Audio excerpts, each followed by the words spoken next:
we really are just quite simply taking a living tree, a compatible variety of apple that's been bred to, in this case, dwarf the tree, and a piece of wood, or effectively sort of a young branch from a named variety fruiting apple, yeah, although it doesn't have to be a fruiting apple.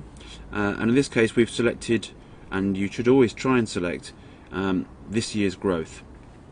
So current season's growth, there's ideally pencil thick, and you can tell current season's growth because it tends to have a sort of shiny complexion to the bark, as opposed to sort of, as it gets older, becomes a little bit more sort of wood-like, if you like. It'll always be at the end of a branch and is often vertical. So like a heavily pruned tree from the year before is often the best source of material. The important thing is that either you know the actual name, or that you know that it fruits well in your location, you like the taste, for example, and you can certainly go and harvest your own.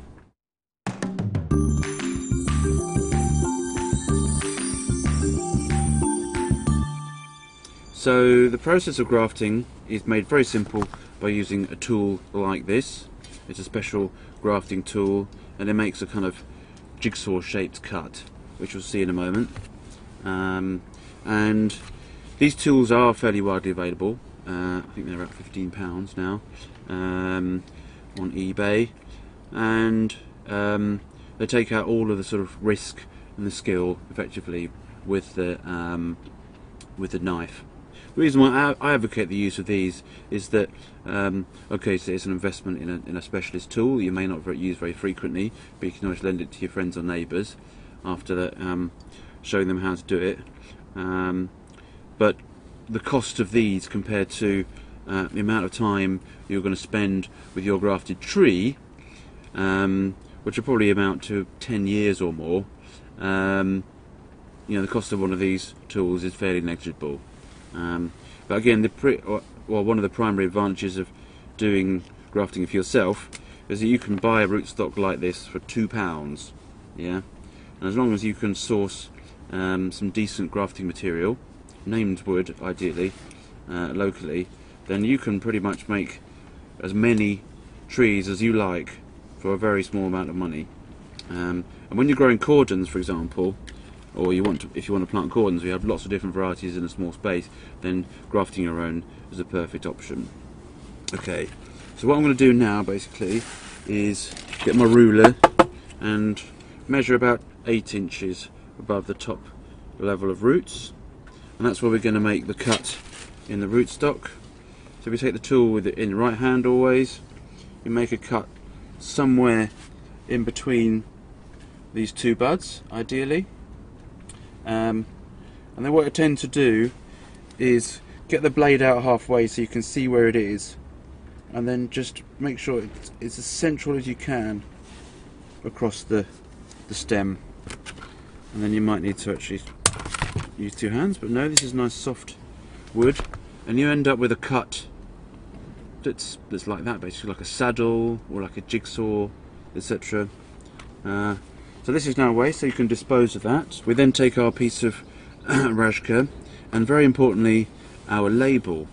This is the thing that will save any future heartache or confusion, because once this is attached and in the pot and in the field or wherever, there's no way to tell what variety it is. So we're now going to cut make the cut on the scion, or the piece of graft wood. I don't exactly know why it's called a scion, but it is.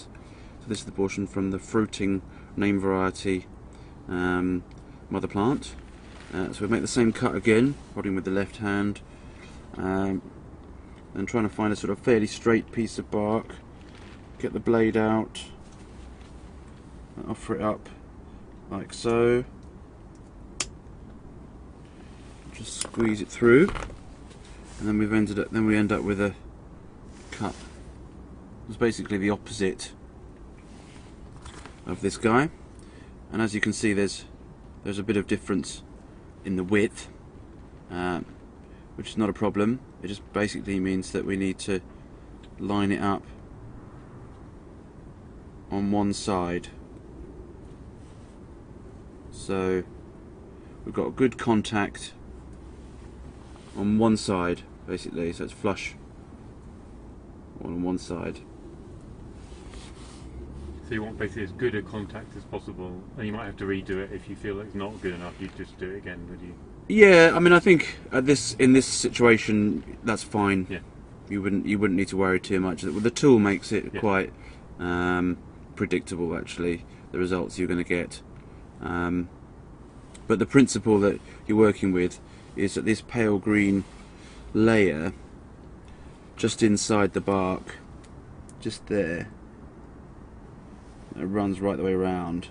That's the bit you need to bring into contact with the piece of with the rootstock. So you're bringing the two cambium layers into contact, and effectively that's the only rule you need to know when you're doing grafting, is you're trying to bring the cambium layers of two separate materials together. So the final thing, well, not necessarily the final thing, but pretty much the end of the job, is to pull off a little bit of tape. And this is special biodegradable tape, and it's sold as florist stem wrap tape, but it's identical formulation to proper grafting wax or parafilm. It's the same stuff they put around petri dishes. And we basically want to stretch it as we go round, stretch it enough just that you can start to see through the tape, so it goes slightly transparent as you pull it tighter, and just work round. And the advantage with this particular cut is that it actually kind of grips on, and sort of grips hold of the top section. So just pull that last bit a little bit tighter on the top, and it kind of sticks to itself, basically. And we've wrapped continuously right round, above and below and above the graft union, which is this section here, and that will keep it completely free of water or disease and stop the two sections drying out.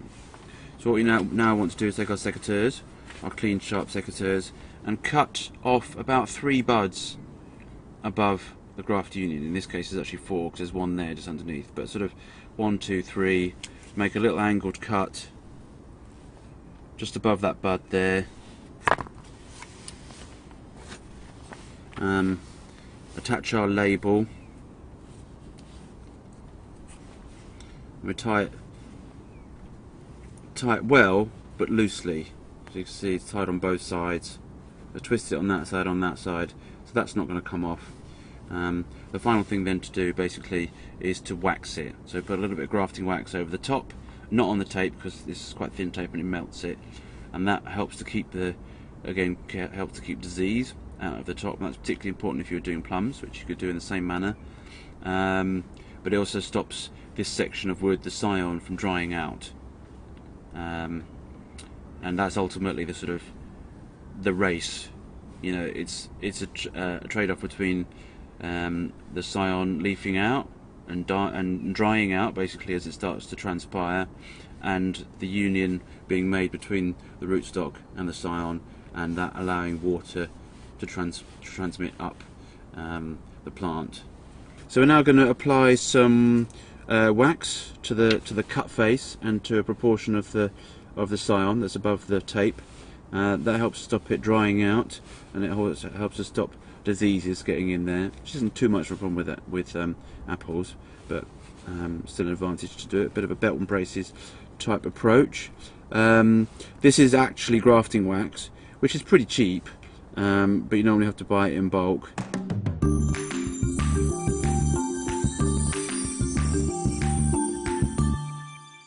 So yeah, there's quite a bit of wax on there. It's a little bit cold actually, but that's it. You now have your finished grafted tree. The thing is, if you get together with some mates, you can buy a bundle of them and share them out, maybe on a community grafting day, for example.